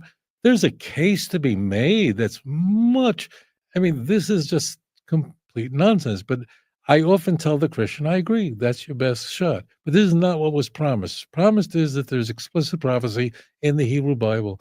And this is the reason why Paul has to come up with this idiocy that there are veils and scales over the eyes of the Jews, that we've been blinded from the truth. Why does he have to come up with this? Or that we're actually evil, wicked, Machiavellian, and turn our backs on Christ, even though it's clear that he is in John 11. Why does the Christian Bible, why can't a Christian leader say, when asked, every Christian pastor is asked the question, why don't the Jews believe in Jesus? Everyone is it. This is like one of the big questions they're asked. Why don't they? They're smart people. Why? It's their Bible. They can read it. They never say, you'll never hear this, that the reason why Jews don't believe in Jesus is they've read their Bible and they draw a different conclusion than we do. They never will say that. It will come with the most cockamamie reasons for it, but not the true one. Why? Because if they would say the truth, that the Jews have read it and they just draw a different conclusion, which we differ with, they never go, well, why do we differ with them? They're smart. It's their Bible. They can read it in its original language. Like, why don't they? So you have to come up with all these convoluted answers that Paul does, that there's a veil over the rise in 2 Corinthians 3, that it's to prompt the Gentiles, the Jews to jealousy, that every cockamamie answer, or they're plain evil, your father is a devil, John 8:44, that they're absolutely demonic. I mean, this is why the church fathers and reformers, all with one voice, held that the Jews were absolutely demonic. They're from the devil, because that's why the Jews really deny Christ. And actually, the Jews are not real Jews, and the place that they worship is really the house of Satan, the den of Satan, Revelation 2, verse 9 and 3, verse 9. Of course they believe. That's where it comes from. You have to answer the question, why don't the Jews believe this? So either they're of the devil. The Westboro Baptist Church, I understand why they're anti-Semites. I understand why Luther's an anti-Semite. Of course they are. Because why, or else, how do you explain the Jews' unbelief? Right. And the two excuses you'll get in the New Testament are that they were stubborn, hard-hearted, stiff-necked, or that the devil has blinded them. 2 Corinthians 4:4 says, the God of this world has blinded the minds of the unbelievers, which is wild that the New Testament has now made up a theology about this like arch nemesis that God is allowing to go and run around and blind his own people. It's a nonsensical idea. A Neoplatonic idea that the God of this world is a demiurge, is a inferior deity, creeps right in there, right? Why do they have to do that? I understand. I don't understand philo-Semitism in the church. I understand why Christians hate me, and they say these nasty things about Jews. I get it completely. If I read if I read the New Testament without anything, I'd hate me too. It's really that simple. And John purportedly, theoretically was a Jewish follower of Jesus, says over and over again, talks bad about the Jews. The Jews did this, the Jews did that. Are you one of them? Because it really sounds like you're not. It sounds like you're really despising this particular people group. And this leads to the church for centuries treating the Jewish people the same way. And even into the post-enlightenment period, still the same nonsense of the Jews are wicked. We can justify it by using the New Testament.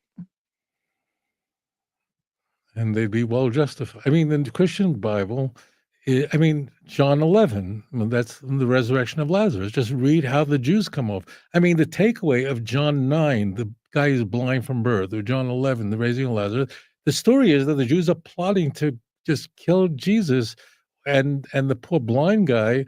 That's the takeaway, that their hearts were hardened and they were what? There's no even explanation. It's like you watch a Batman movie or whatever it is, and the bad guy, the villain, just for some reason, Dr. Goldfinger, whatever his name in James Bond, Goldfinger just wants to destroy the world. It's not even clear why they want to do it.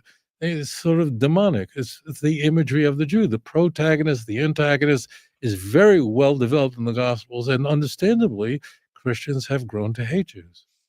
Yeah. I would say, though, I think there is one prophecy Jesus did fulfill. Not riding on a donkey. Anyone can do that. But in Deuteronomy 13, we read, if prophets or those who divine by dreams appear among you and show you omens and portents, and the omens or portents declare to them take place, and they say, let us follow other gods whom you have not known, let us serve them. You must not heed the words of those prophets or those who divine by dreams, for the Lord your God is testing you to know whether indeed you love the Lord your God with all your heart and soul. The Lord your God, you shall follow him alone. You shall fear his commandments, you shall keep. His voice you shall obey. Him you shall serve, and to him you will hold fast. But those prophets who divine by dreams shall be put to death for having spoken treason against the Lord your God, who brought you out of the land of Egypt. As far as I'm concerned, what happened to Jesus was his own doing. I can't add a word to that. I think there's a better prophecy about Jesus in the Hebrew Bible, and that's Zechariah 13:6. And one shall say unto him, what are those wounds between your hands? And he'll respond, those are the wounds I received in the house of my friends, which is really an explicit reference to the crucifixion, and missionaries frequently use it. The context of Zechariah 13:6 is a false prophet at the end of days confessing as such, which is mind-blowing. Hebrew Canon, thank you for your super chat. Why Elijah the prophet has to come before the end? How do we know he is the real Elijah? Right. So just to the Bible is silent on how we know he's the real Elijah. So I'm not going to pretend to have information. The Bible doesn't apply. But the book of Malachi, the prophetic section of the Hebrew Bible, is there to answer questions. And the question that comes up at the end of chapter 2 of Malachi is, where is there justice in the world? When studying Malachi, always ask the question, what is being answered? What is being addressed? So the question is, why does it seem like the world is an unjust place? So the answer comes at the very end of the book of Malachi, and that is that ultimately Elijah is going to come and set the world straight, and the crooked ways will become straight. That's a theme throughout the prophetic part, that the injustice of the world being made right, and the hearts of the children restored back to the fathers to the children, which is the opposite of what we find in Matthew chapter 10. I didn't come to bring peace on earth, but the sword that said, children get their parents, and a person's enemies will be they of their own household.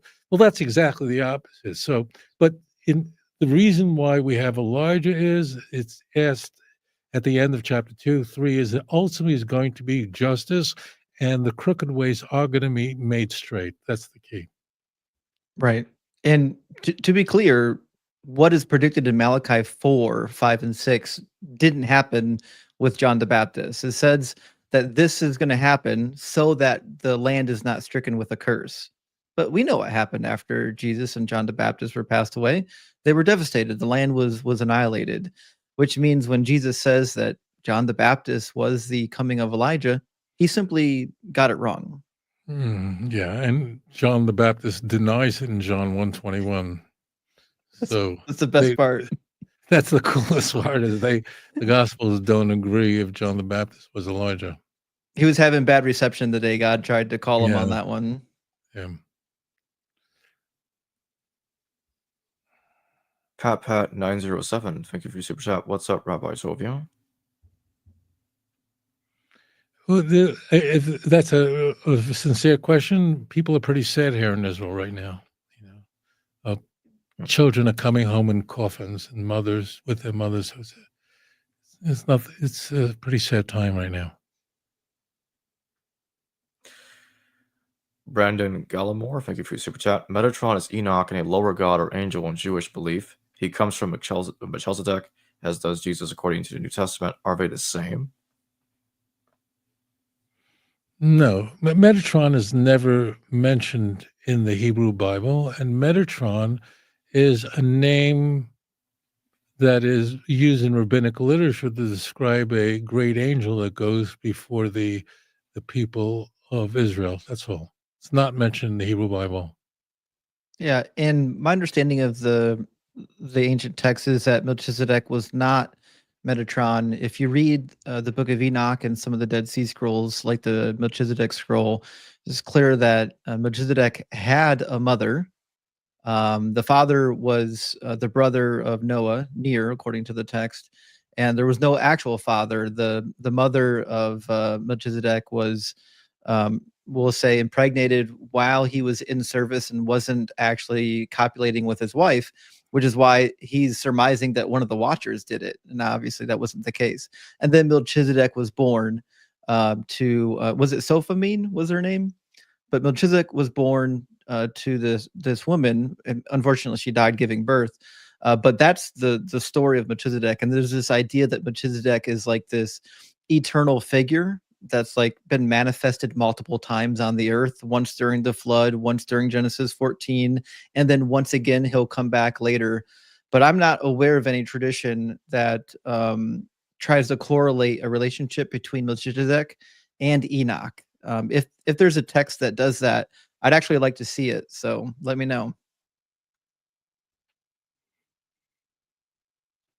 Yandel, thank you for your super chat. Have you gentlemen ever considered having a talk with Rabbi Eduardo, also known as Radar Apologetics? That's addressed to me. Yeah, all of us, apparently. Never heard of them. I don't actually watch any apologetic channels. They don't have good answers to anything. Yeah, I don't think I'm familiar with this individual either. Yeah, I mean, I'm willing to talk to any apologist. The reason I'm doing it because he called in to my show 2 weeks ago, I think it was, and suggested that on Exodus 15 verse 3, where it says the Lord is a Hashem Ish Milchama, that God is a master of war. So he said, well, the word Ish means only a man, and therefore God is a man, which is a semantic fallacy. So that's the sum total of my contact with him. And then I asked him, does the word Ish only mean man? Which it doesn't. There's only one word that only means man, and that's Adam. And Ish can mean a man, it can mean a man, it can mean a husband, it can mean a master.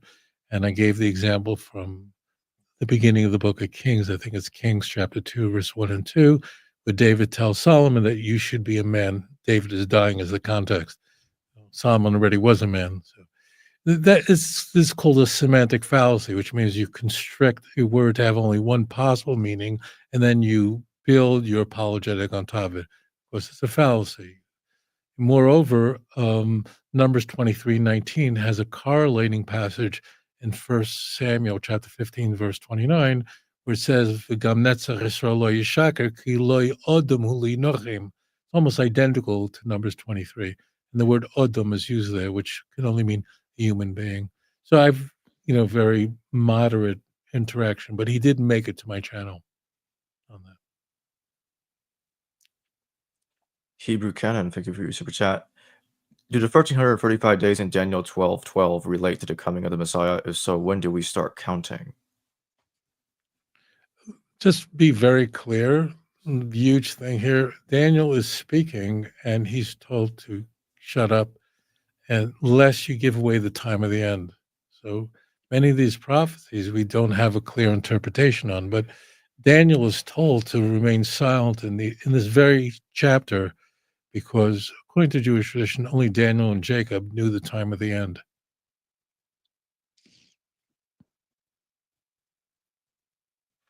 Godly Entertainment Live, thank you for your super chat. Can you all list a few verses for us that show God, and even Jesus, forgiving sin without sacrifice not being required? Yeah. I mean, we listed two of them already, but I think my favorite is in the books of Samuel when Nathan confronts David for the Beautiful. Bathsheba incident, and Beautiful. David confesses his sin, and Nathaniel Thank says, "The Lord has already forgiven you. He's put away your sin." Right. That's Second Samuel chapter 12, 12. verse 13. Right. Brilliant. Brilliant. I mean, that's why David is going to say, it's going to trigger David to write words is, God doesn't want sacrifice, doesn't want your burnt offerings. Oznayim karisali, Psalm 40, verse 6 or 7, depending on you use the Christian. My ears you have opened for me, burnt offering and sin offerings you have not required. What would compel David to talk that way? It's because he was forgiven without an offering. Incidentally, just as an aside, it says Oznayim karisali, which means my ears you have opened. Remember what Jason said earlier, that the word karu or kara does not mean to stab, but means to open or excavate? There's actually a use of that word, which in my ears you open. It doesn't mean my ears you have stabbed. So, and the same thing in Psalm 51. God doesn't want sacrifice. He doesn't want any of that. He wants the only sacrifices of righteousness. Very Yeah. good. And there's another striking example in Second Chronicles 7:12 when the dedication of the temple is being had. And it says, "If my people who are called by my name will humble themselves and pray and seek my face and turn from their wicked ways, then I will hear from heaven and I will forgive their sin and heal their land." Didn't say anything about needing to execute and use the blood for forgiveness. Well, you just need to turn to the Lord and confess your sins, and He will. He's faithful to forgive. And there's a bunch of instances of this that we'll find, like stories in the Hebrew scriptures where this actually does happen. And Jason, of course, is in context. The context is the Jews are exiled from land, no temple, no sacrifice, nothing. What do? Pray. Again, 1 Kings 8, verse 46 through 50, and God will hear your prayers and forgive you all your transgressions. I mean, like either Kings is about Solomon or Kings was the author of the book of Kings was the greatest anti-missionary that ever lived. I mean, he actually is the Hebrew Bible is saying that you don't have a sacrifice, pray, and God will hear your prayers and forgive you. Like, what more do you need? Constellation Pegasus, thank you for your super chat. Is Lilith real? Christian Bible can't make up its mind if Lilith appears in Isaiah 44:14. Only the Tanakh states her as a fact in Isaiah. Is she really a demon? Yeah, I was thinking about it this week. I'm teaching Isaiah in Jerusalem, and right, so it's presented as a demon. I don't think so. I mean, I don't think the consensus is that she's a demon that cohabitated with Adam. I think that's later mythology that grew, and people sort of like that idea. It's true that Isaiah does use it a number of times, but bear in mind that Isaiah of 66 chapters, only 6 of them are using standard prose and are abandoning poetry. This is not one of them. So this is all very poetic, and Lilith is used as a female demon. I don't. The question is, are we to believe that the author of Isaiah really thought it that way? That really is no way to answer that question. Right. And my understanding of this particular passage, if you go to verses 13 and 14, there's a couple mentions here that are like echoing some like Mesopotamian ideas of particular demonic entities that would exist, say in the wilderness. That was kind of like the home of demonic entities in Mesopotamia. And if Lilith is one of these demonic entities, or whether or not it should just be translated as screech owl, what we do know, even if it is a direct reference to Lilith, the tradition that we know today of Lilith, we don't know that Isaiah would have had that in mind. That's something that's placed onto the text. That's not something that we really get from the text. And Isaiah is familiar with Assyrian mythology. He mentions a number of places. He mentions Canaanite mythology. He mentions Assyrian mythology. So he definitely is familiar with it, which is why I think some people think that maybe he is actually mentioning Lilith for real. It's not just a coincidence. But to what Rabbi Tovia said, I don't think that when we read this, we should have this vision of the Lilith that we know today. I think what they knew of her then would have been drastically different of what we're conceiving today. Wild Man Chris, thank you for your super chat. Why waste so many lambs if God can just forgive? What about Leviticus 17:11? Does Zechariah 13:1 speak of a blood atonement for sins God forgave willy-nilly? Zechariah 13:1 doesn't speak about a blood atonement. I don't know where that comes from. The lamb is very critical because is vital, but it's exactly the opposite of the way the church characterizes it. I encourage the listeners to listen very carefully. The lamb was a god to the Egyptians. They worshipped it. So the way Hindus in India regard a cow as a god, a divine, and you're not allowed to molest it, the Egyptians held that the lamb was a divine animal as well. And therefore, what the Jews were being called upon to do was to violate the law in Egypt and kill a lamb and make a spectacle out of it by putting his blood on the outside of the doorpost. The Jews then were demonstrating that their fear of God exceeded their fear of the Egyptian soldiers who would have put you to death for killing what they worshipped, considered a god. And you can see this play out in Exodus chapter 8. There's a conversation between Moses and Pharaoh. Well, Pharaoh is trying to reason with Moses to get them not to leave. And Pharaoh asks Moses the question, well, why don't you just, if you want to bring an offering to God, why don't you just slaughter it here? And Moses' response is, well, there's a good reason for it. If we slaughtered the animal here, you'd kill us all. So the lamb is very important theologically, but this is, when I said this is quite the opposite of the Christian messages. In the Christian message, the lamb is a sin offering personified in Jesus, John 1:29 or John 19. But it's really the opposite. If someone took a lamb and publicly killed it and and advertised its death by putting the blood on the outside of the door, that means that the killing of a lamb was a sacrifice or an offering of righteousness. That showed that you really feared God and loved God, and you're willing to mock the Egyptians and do what was completely illegal. So it's mind blowing that Christians have this all reversed. The Passover lamb was a clear demonstration that someone was with God and was righteous because they were willing to kill the Egyptian god right in front of their faces.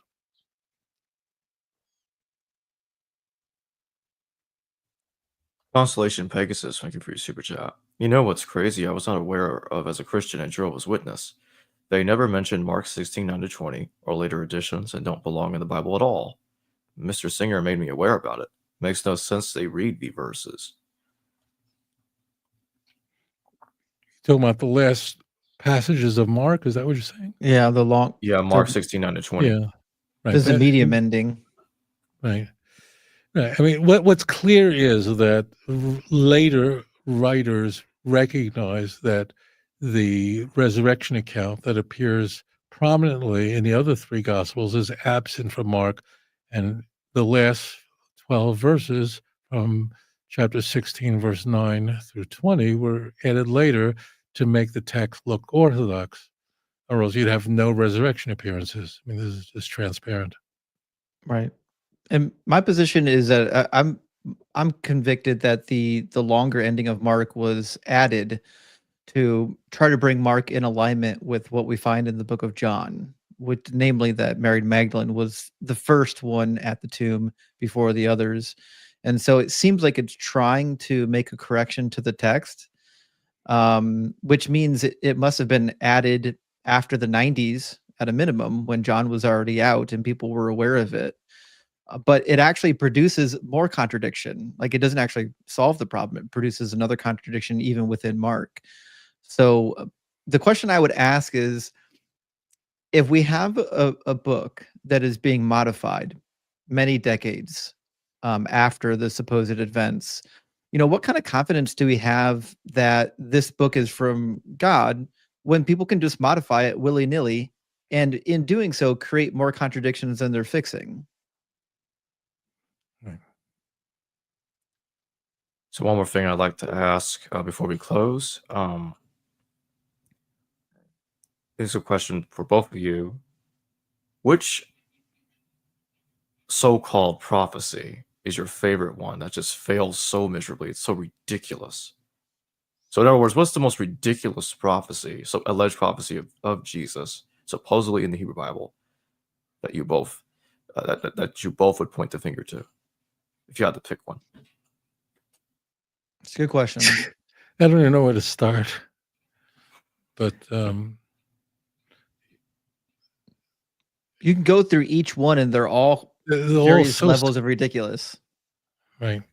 They're all Zechariah ter- 9:9. Sorry, go ahead. No, it's all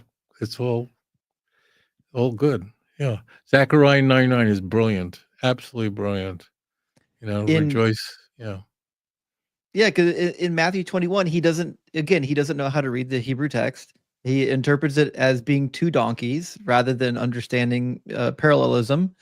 So now you've got Jesus like either straddling two donkeys, lounging across them. I don't know how he's riding two donkeys, but he's riding two donkeys coming into Jerusalem. And all you have to do to understand what this prophecy is about is just to read the next verse. Read verse 10. And it's clear that Jesus didn't do verse 10. And he didn't even do verse 9. In verse 9, the person riding the donkey is a king. Jesus was never a king. In verse 10, he defeats all war within Israel. The chariots are cut off, the war horses are cut off, the battle bow is cut off. Jesus didn't do none of that. Like, it's brilliant. Why is it a donkey? Why is the Messiah coming into Jerusalem on a donkey? Why donkey? The answer is that a donkey is never used in battle. A horse is an animal, a powerful animal that's used in war. Why? A donkey is strong, but it's slow. It's excellent for labor. If you go to the third world, you see donkeys all over, not horses. Horses are expensive to care for. You need a barn. A donkey you can leave outside, doesn't care. So a donkey is a beast of burden, but is not used in war. Now we understand what is being conveyed in Zechariah 9:9. Your king is coming on a donkey, lowly. And we have the double language, which Matthew misunderstands.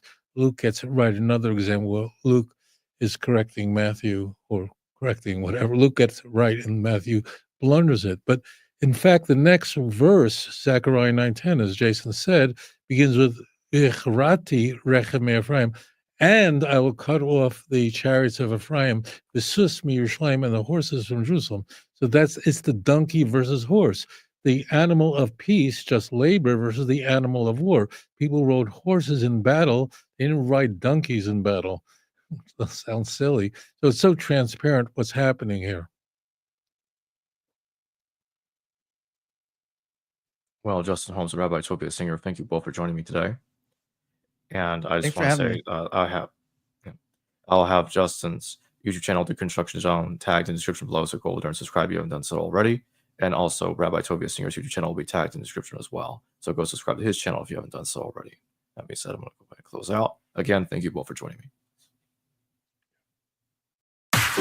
Hello viewers, thanks for watching this video from the History Valley YouTube channel. Please don't forget to subscribe and hit the notification bell. And if any of you wish to further support this channel, please consider checking out this channel's Patreon page and becoming a patron. And or donate through PayPal or through Super Chat during your live stream. Thank you.